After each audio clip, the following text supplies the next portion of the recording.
So I was thinking about how like 15 years ago, I was working in a job that I just really hated, and kind of the thing that triggered me to finally quit was one day I was sitting in rush hour traffic, and I just got really triggered by sitting there like wasting 90 minutes there and 90 minutes home every day, thinking, what the hell am I doing this for?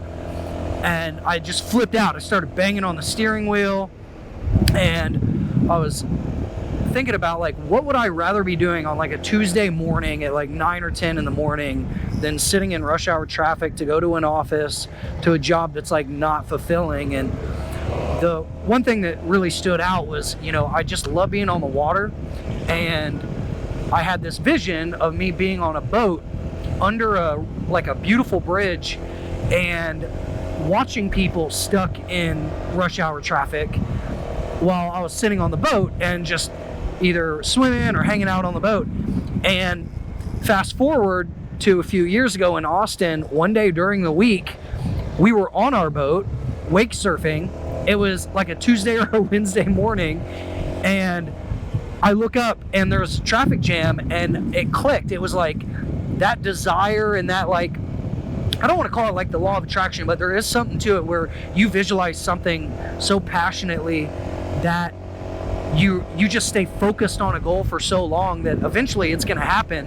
And sometimes it might surprise you. It might sneak up on you, and you're like, holy shit, like, I know I've been working hard and, been pursuing these goals and dreams, but when things actually fall in place and you reap those rewards, it's always just a really beautiful moment. And it's something that I want everybody to experience.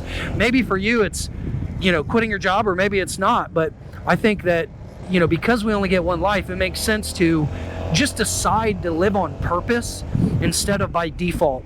And that could mean, leaving the town that you were born and raised in and, unfulfilled in living there, and going and finding in a city or a country that excites you, or could mean starting a business, or, investing in a way that gives you financial freedom. And I just know what works for me. And I think that if you're in a position where you don't have a lot of money, or you haven't had success yet, and you're trying to prove to yourself that you can succeed and that you can do big things, you have to fake yourself into it. You have to, because in your mind, your brain's going to be telling you, oh, you're worthless, you can't do that. Yeah, that guy or that lady has that, but they're privileged, or they were born here, or they have this advantage. And it could be really easy to tell yourself excuses about why somebody else can be successful and why you aren't. But I think a healthy mindset is to lie to yourself and say, you know what? No, I can achieve these. I am wealthy, right? You want to believe that you are whatever your goal is in that moment.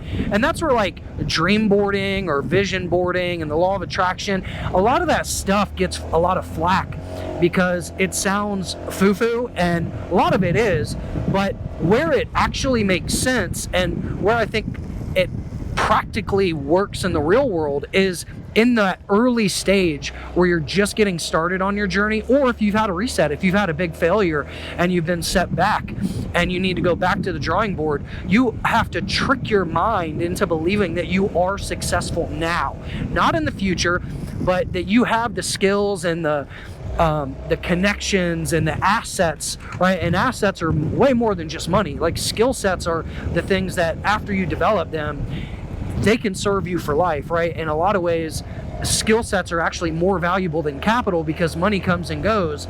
But as long as you maintain skills and you continue to build as you go through years in your life, it's going to be easier for you to have resets or to build multiple things, right?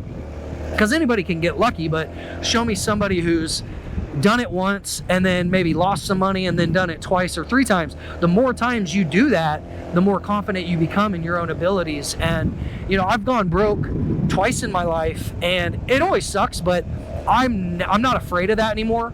I've gone from dead broke to 1.2 million when I was 23 in 18 months.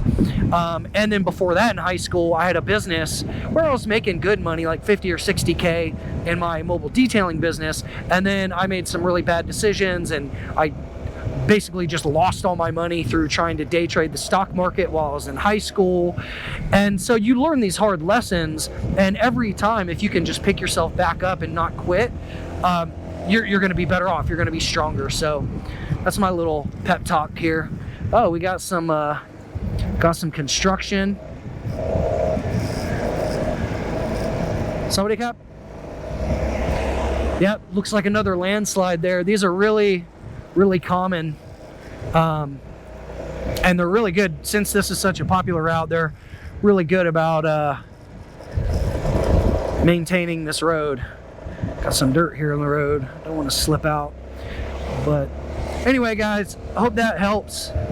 See you in the next video.